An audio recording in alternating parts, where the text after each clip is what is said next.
ওই জাহান্নামীরা এবার বলবে আমাদের 3 নম্বরের আরেকটা দোষ হলো অকুন্নানা খুদু মাল খায়দিন। আমাদের আরেকটা দোষ হলো পৃথিবীর ভিন জাতিরা, ভিন ধর্মের মানুষেরা, নন মুসলিমরা, তারা যে যে কাজে ডুবতো আমরাও সেই সেই কাজে ডুবেছিলাম। অন্যেরা তারা শিরক করত, আমরাও অনেকে শিরকে ডুবেছিলাম। তারা হয়তো মূর্তি পূজা করত, আমরা সরাসরি মূর্তি পূজা করতাম না, তবে আমরা পীর ওলিদের মাজার পূজা করতাম। আসামি মুসলিম সমাজে আছে না নাই? তারা নামাজ পড়তো না, আমরাও নামাজ পড়তাম না। তারাও গালি দিত, সমালোচনা করত, আমরাও তাই করতাম। তারাও সুদে উন্নতি ঘটাবার চেষ্টা করত, আমরাও সুদে উন্নতি ঘটাবার চেষ্টা করতাম। তারাও তাসে ডুবতো, তারাও জোয়ায় ডুবতো, তারাও মদ মাতালে ছিল, তারাও কোরেক্স খেত, ফিস খেত, আমরাও তাই খেতাম। ওরা যাতে ডুবেছে আমরা তাতে ডুবেছি, ওদের স্টাইলটা আমরা নিয়ে নিয়েছি। ওরা খেলায় ডুবেছে, আমরা খেলায় ডুবেছি। ওদের মেয়েরা নগ্ন সাজে সজ্জিতা, ওদের মেয়েরা স্কিন টাচ পোশাক পরেছে, আমরাও স্কিন টাচ পোশাক পরেছি। ওদের ঘরের মেয়েরা বডি ফিট পোশাক পরেছে, আমরাও তাই পরেছি। ওরা যত ঝিকঝাক হয়েছে আমরা পাল্লা কেটে তত ঝিকঝাক হয়েছি। ওরা যে কাজে ডুবেছে আমরাও তাতে ডুবেছি, বিনিময়ে আজ আমাদেরকে জাহান্নামে আসতে হয়েছে।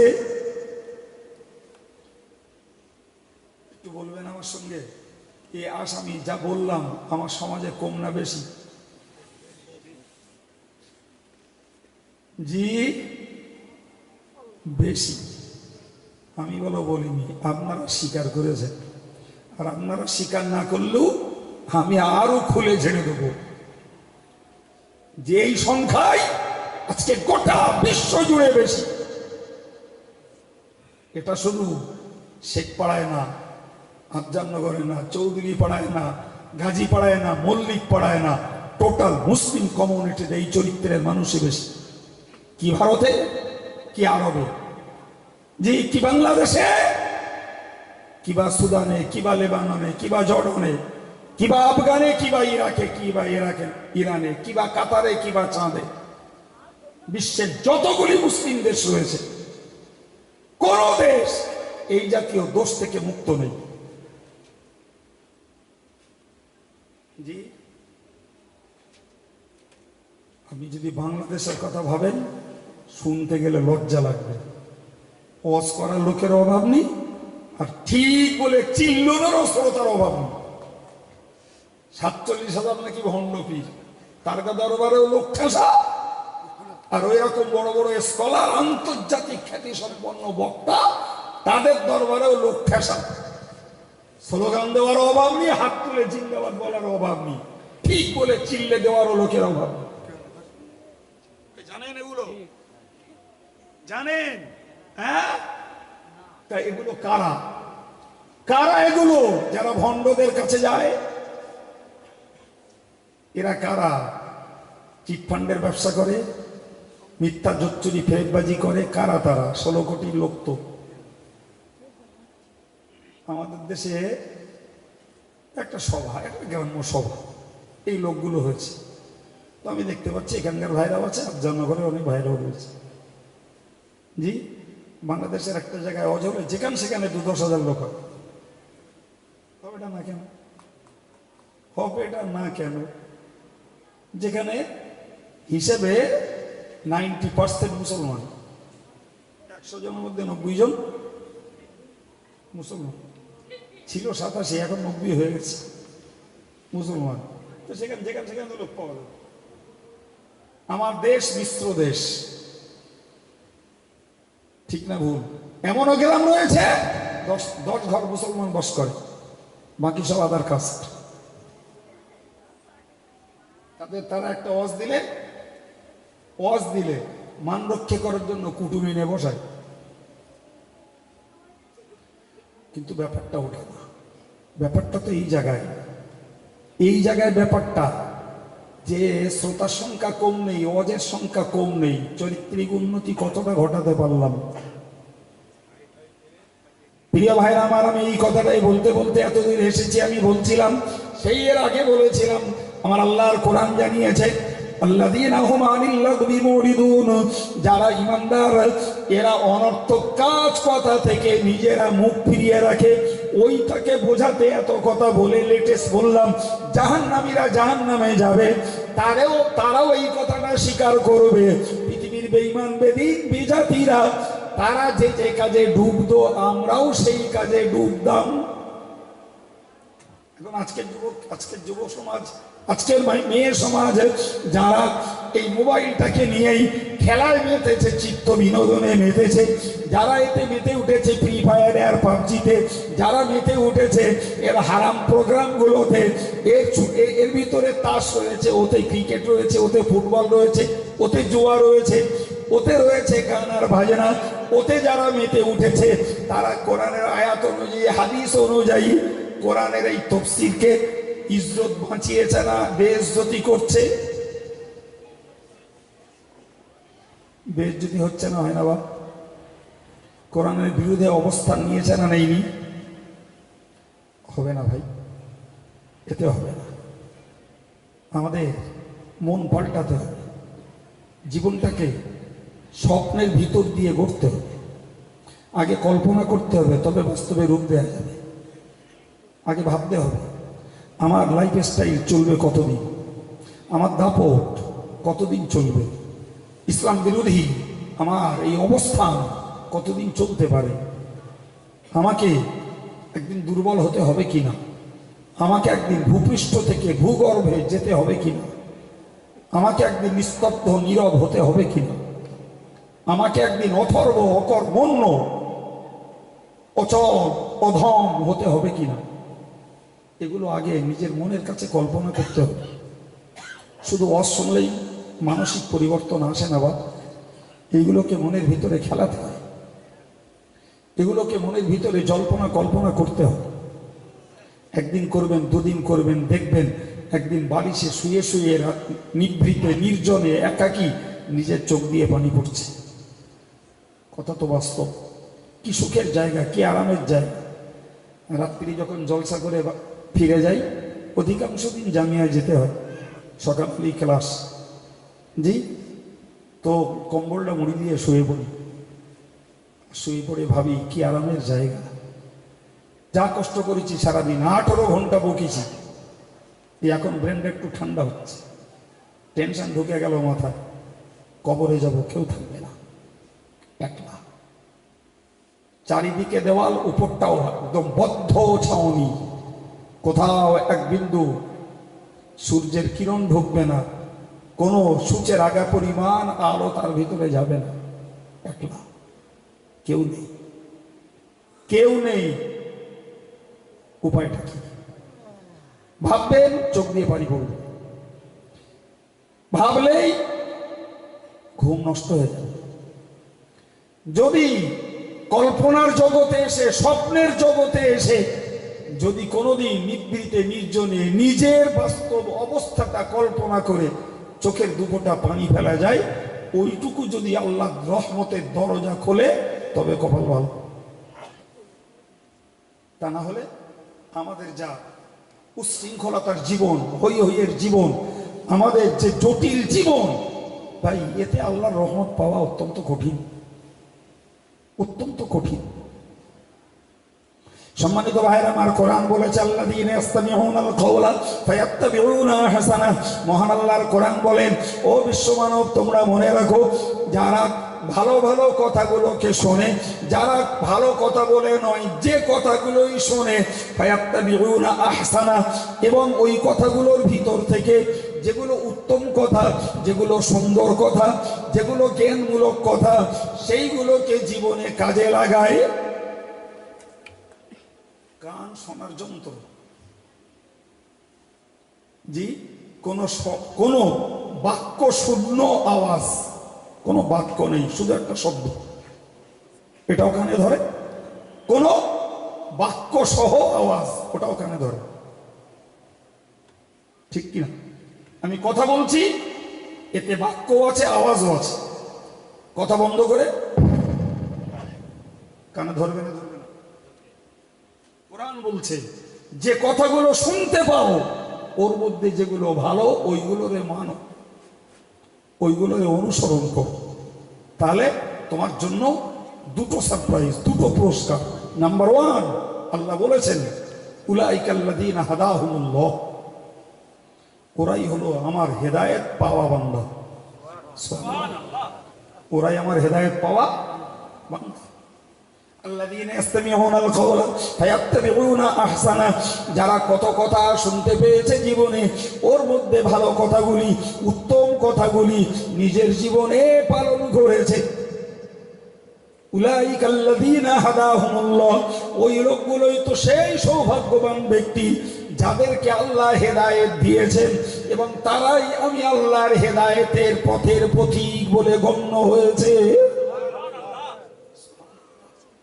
নাম্বার টু, উলাইকা হুম উলুল আলবাব, ওই লোকগুলোই হয়েছে প্রকৃত জ্ঞানী বলে বিবেচিত।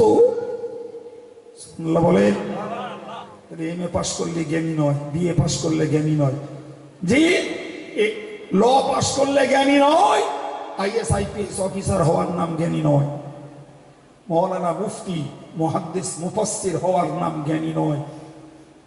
জি, আল্লাহর বিচারের জ্ঞানী হলো তারাই যারা শ্রুত সমস্ত কথার মধ্য থেকে ভালো কথাগুলো মেনে চলে, তারাই হলো জ্ঞানী।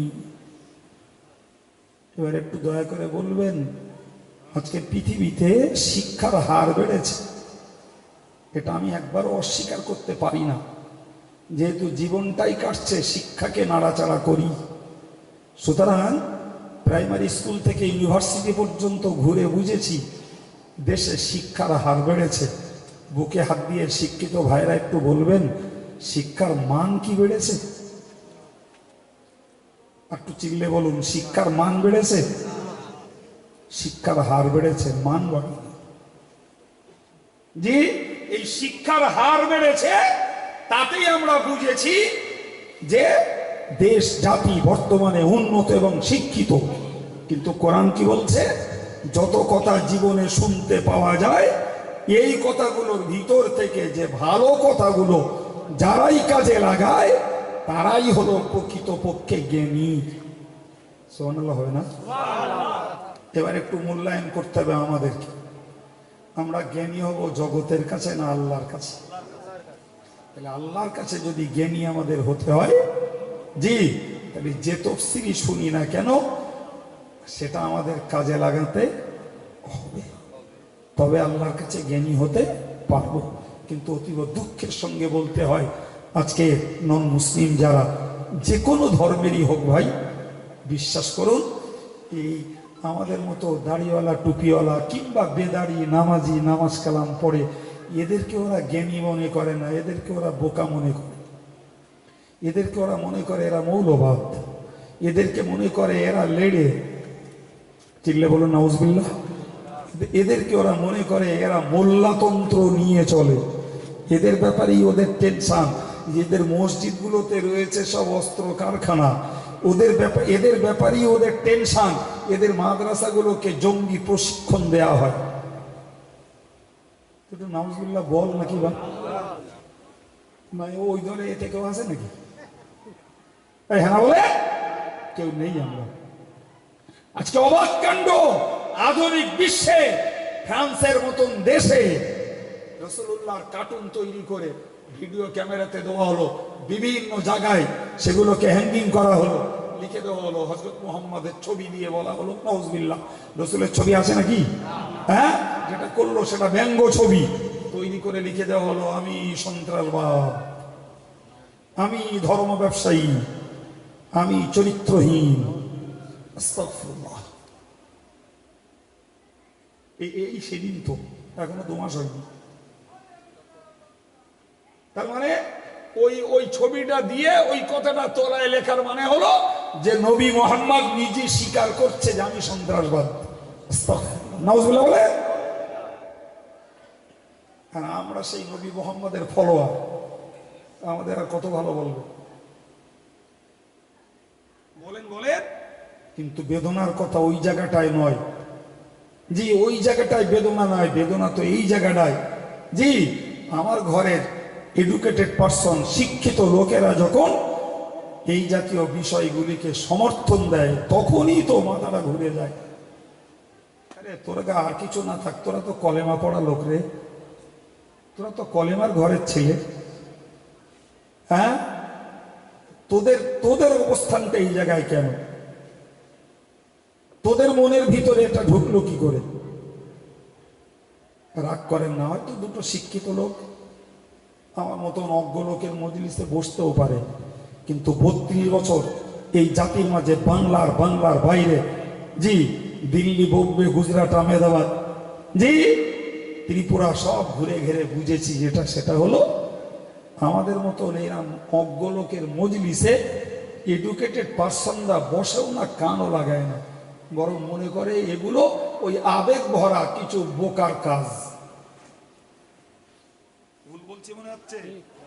তাতে রয়েছে ডাক্তার, তাতে রয়েছে মাস্টার, তাতে রয়েছে প্রফেসর, তাতে রয়েছে প্রিন্সিপাল, তাতে রয়েছে ব্যারিস্টার, লয়ার, তাতে রয়েছে জাজ, পলিটিশিয়ান, জি তার ভিতরে রয়েছে গায়ক, অভিনেতা, অভিনেত্রী, জি যাদেরকে জাতি শিক্ষিত আর শিক্ষিত মনে করে, তারা এরকম একটা ইমামকে, আমার মতন আব্দুল কাইয়ুমকে মূর্খ মনে করে, অথচ তারা মুসলমান। কথা বলে, এরাই তো ওই বিরোধী নন মুসলিম ইসলামের চার দুশ্মনদের, এরাই হচ্ছে সহযোগী বন্ধু। কথা বলছেন না কেন? জি ভাই, এই জন্য বাংলার প্রবাদে কথায় বলে, যার জন্য ভাড়াই সেই বলে ভাড়ানি। এই শব্দটা বাংলায় আছে না নেই? হ্যাঁ, তো এই যে ছেলেগুলো কষ্ট করে টাকা তুলে সভা দিয়েছে, কি দরকার ছিল ওদের? কি দরকার ছিল আব্দুল কাইয়ুমের এইগুলো বলার? আল্লাহ জানে। একটা ঘটনা বলে বেলাটারের মতন টেনে লম্বা করে 1.5 ঘন্টা পার করতে চলে যেত, পারতুম না? কথা বলেন না কেন? এই ব্রেন গুলো কালচার করতে আমার ব্রেনটা যন্ত্রণা ধরানোর দরকারটা কি? দরকার তো এটাই, জাতির কাছে কিছু জ্ঞানের, কিছু যুক্তি, কিছু দর্শনমূলক, কিছু তথ্যমূলক, কিছু বিজ্ঞানমূলক কথা বলা, যার ভিতর দিয়ে আমাদের এই ব্রেন গুলো যাতে কালচার হয়। ঠিক কিনা বল? তারাই দেখছি উল্টো গাচ্ছে, তারাই উল্টো গাচ্ছে। মাদ্রাসায় পড়িয়ে কি হবে? জি তাদেরই দেখছি, তাদেরই, ওদের ঘরে ছেলেপিলেরা কোরআন পড়তে যায় না, শুধু মেয়েগুলোর পড়ায় বেদ দিতে হবে, তাই ছেলেদের দেয়। ভুল বলছি মনে হচ্ছে বাপ? হ্যাঁ ভাই, এরা ইসলামটাকে কত ভালোবেসেছে, এরা ইসলামটাকে কত মহব্বত করেছে, ইসলামটাকে কত যত্ন নিয়েছে এরা, এটি তো প্রমাণ হচ্ছে। সম্মানিত ভাইয়ের আমার, আমি আপনাদেরকে বিনয়ের সঙ্গে বলবো, কোরআন যে কথা বলেছে, আমি ব্যাপারটাকে আর একটুখানি ডিসকাস করার জন্য তফসিল বলুন, যেটাই বলছি হাদিস পাকে এসেছে, রাসূল বলেছেন, মান ক্বালা বিহি সাদাকা, যদি কোনো ব্যক্তি কোরআন থেকে কথা বলে সেই সত্য কথা বলে। আর একটু জোরে বলেন। এখন কোরআন থেকে কথা বলতে গেলে কোরআনটা তো জানতে হয়, তবে তো কোরআন থেকে কথা বলা যায়। আমি কোরআন জানি না, আমি ইংরাজি জানি, আমি বাংলা জানি, আমি হিন্দি জানি, সংস্কৃত জানি, ভাই আমার, কিন্তু মুসলমান আমি আজও কোরআন জানি না। তাহলে কেমনে কোরআন থেকে কথা বলবো? প্রিয় নবী বলেছেন স্পষ্ট, কি চ্যাম্পিয়ন কথা, ওমান আমিলা বিহি উজিরা, যারা কোরআনের উপরে আমল করবে, আল্লাহ নবী বলেছেন তাদেরকেই পুরস্কৃত করা হবে। ওমান হাকামা বিহি আদালা, যদি কেউ কোরআন থেকে কোনো ফয়সালা দেয়, কোরআন থেকে যদি কোনো বিচার ব্যবস্থা দেয়, সেই হলো ন্যায়পরায়ণ, সেই হলো সঠিক বিচারকারী। ভাই আছে কোরআন থেকে কথা বলার সাধারণ লোক, আছে কোরআনের উপরে আমল করে আল্লাহর কাছে পুরস্কৃত পাওয়ার বেশি বেশি সাধারণ লোক। ভাই আছে কোরআনের অবজারভেশনটাকে নিয়ে ফয়সালা করার আছে লোক। জি আজকে লজ্জায় মরিয়া হয়ে যায় রে। জি আমার দেশের সুপ্রিম কোর্ট, সর্বোচ্চ আদালত যা রায় দিচ্ছে ইসলামের বিপক্ষে, কোরআনের বিপক্ষে, মসজিদের বিপক্ষে, জি নারী জাতির বিপক্ষে, ইসলামী স্ট্যাটাস ফতোয়া ফারাজের বিপক্ষে। কথা বলেন না কেন? হ্যাঁ, দেশে কি মুসলিম লয়ার নেই? দেশে কি মুসলিম জাজ নেই? দেশে কি মুসলিম রাজনীতিবিদ নেই? দেশে কি সাধারণভাবে জেনারেল উচ্চ শিক্ষিত ব্যক্তিত্ব নেই? কথা বলেন, আছে না নেই? আপনি বলবেন ভাই ইতিবাচক ভূমিকা পালন করেছে, এই এত বড় বড় সিদ্ধান্তগুলো সুপ্রিম কোর্ট নিল, সে ব্যাপারে মুখ খুলেছে কত পার্সেন্টেজ শিক্ষিত বুদ্ধিজীবী মুসলিমরা? আমি বললি আমার তো বলবে মৌলবাদ, যেহেতু আমার মুখে দাঁড়িয়ে মাথায় টুপি গায়ে বড় জামা, আমি বললেই তো বলবে মৌলবাদ। ওই কথাটা যদি আমাদের পক্ষ থেকে বলতো কোনো এডুকেটেড পার্সন, যাদেরকে শিক্ষিত মনে করে, এরা যদি বলতো, কথাগুলোর দাম হতো না? হতো না? জি, আল্লাহ পাকের নবী জানিয়েছেন যাকে, যে লোক যাকে ডাকা হয় কোরআনের দিকে, মান দুরিয়া ইলাল কোরআন হুদিয়া ইলা সিরাতিল মুস্তাকিম। ও আল্লাহর বান্দারা, ও ছেলেরা, ও মেয়েরা, আল্লাহ নবী বললেন যাদেরকে কোরআনের দিকে ডাকা হয় তাদেরকেই তো সঠিক রাস্তার দিকে ডাকা হয়। জি, আজকে কত জলসা নেবেন? আমার এলাকার জলসার কথা বলছি ভাই। কোরআন হাদিসের এই ব্যাখ্যা বিশ্লেষণ এগুলো শোনা বোঝার আগ্রহের মানুষ কম। জি, আমার দেশে নতুন ফেতনা আমদানি হয়েছে ইসলামী জলসার নামে, শিল্পীদের এনে গজলের আর গায়কের ভান্ডার। আমার মতন বক্তার দাম যদি হয় 4,000 টাকা, শিল্পীর দাম 12,000।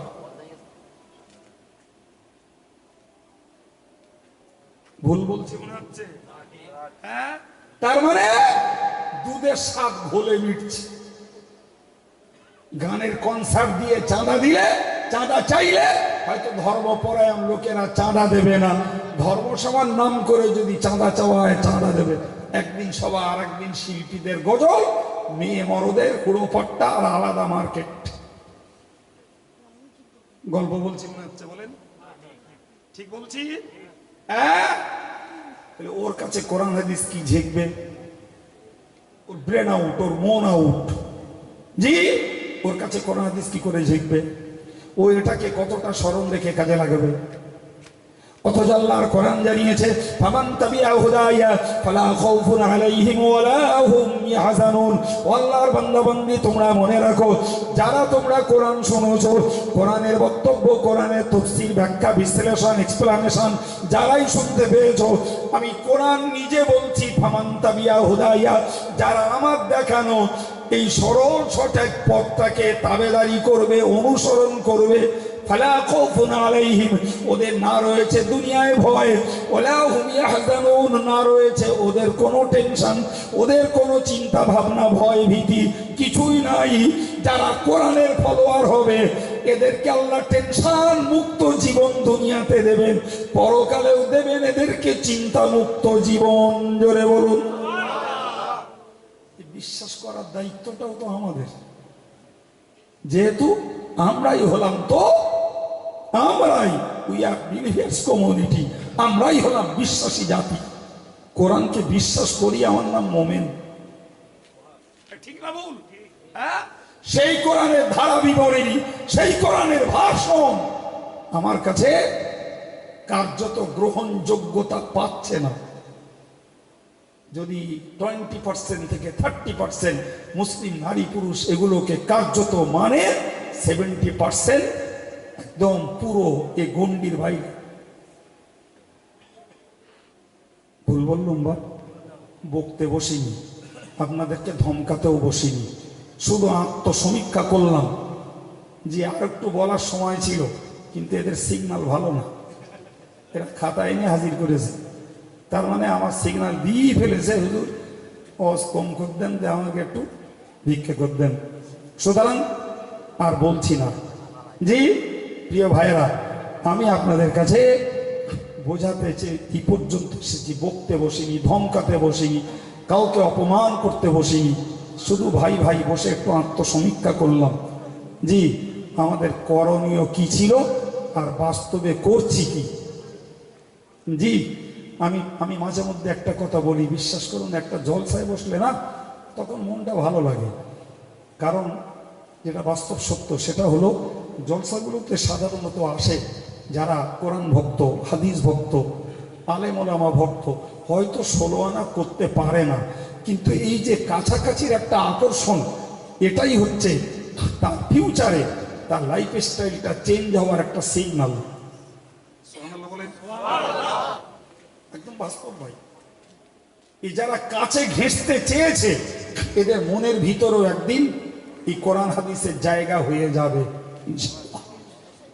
কিন্তু দেখবেন প্রচুর পরিমাণে লোক রয়েছে, আমি বলছিলাম না, তারা আমাদের কথাগুলো শুনতেও আগ্রহী না। সুতরাং একটা মজলিস যখন বসে তখন দেখা যায় ফোর স্কোয়ারে যে জায়গাটায় সভা হচ্ছে, এ গ্রামের 5 জন, ও গ্রামের 5 জন, এ গ্রামের 20 জন, সেই গ্রামের হয়তো 50 জন, ঠিক কিনা বলেন? আর ওইগুলো আসে কারা? যারা ধর্মপরায়ণ, যারা দিনদার, যারা আল্লাহওয়ালা। জি, আর এদেরকে অ্যাড্রেস করি আমাদের কথাগুলো বলতে হবে। কিন্তু বিশ্বাস করুন, যদি এই ধার্মিক শ্রেণীর লোকগুলো মজলিসে না বসে ওই অধার্মিক মানসিকতার লোকগুলো বসতো এই একই বক্তৃতায়, কিংবা হয়তো বক্তৃতার সাবজেক্ট চেঞ্জ করে অনেক অনেক বেশি উপকার আর কল্যাণের কথা তাদের মাথায় ঢোকানো যেত। কিন্তু জানি না তাদের দুর্ভাগ্য না জলসা কমিটির দুর্ভাগ্য না আমাদের দুর্ভাগ্য, ওই শ্রেণীর শ্রোতাদের আমরা কোনো জলসাতে সহজে খুঁজে পাই না। বাস্তব বললুম না অবাস্তব বললুম? জি, তাহলে এরই বলে ঘরের মধ্যে 8 ঘর।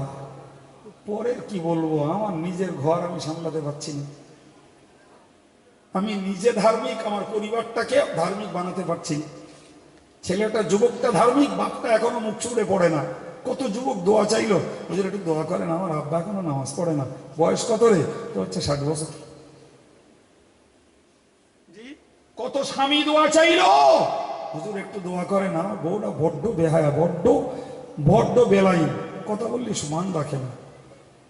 জি, তবে এ সংখ্যাটা কম, এই সংখ্যাটা বেশি। প্রচুর মহিলারা দোয়া চায়, হুজুর একটু দোয়া করেন, আমার স্বামীরা এখনো পর্যন্ত ধর্মপথে ফেরাতে পারিনি, অনেক বলিছি, পায়েও ধরেছি, তাও একটু আল্লাহর পথে আসেন। গল্প বলছি মনে হচ্ছে? বলেন, একদম আমার বাস্তব অভিজ্ঞতার কথা বলছি। কত আব্বা দোয়া চাইলো, হুজুর দোয়া করেন, জি ছেলেটা খুব অবাধ্য। জি, কত বলি নামাজ কালাম পড়, তার শোনে না।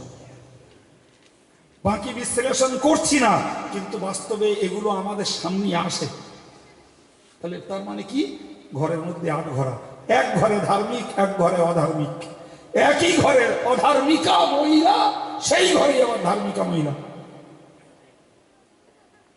যে ঘরেই সুদ, যে ঘরেই গান, সেই ঘরেই আবার কোরআন। যে ঘরেই জিকির তাসবিহ, সেই ঘরেই গালিগালাজ। আছে না নাই? এরই তো বলে ঘরের মধ্যে 8 ঘর। বলেন বলেন, কথাগুলো বললাম খুব বেদনা ভরা মন নিয়ে, দুঃখ ভরা মন নিয়ে।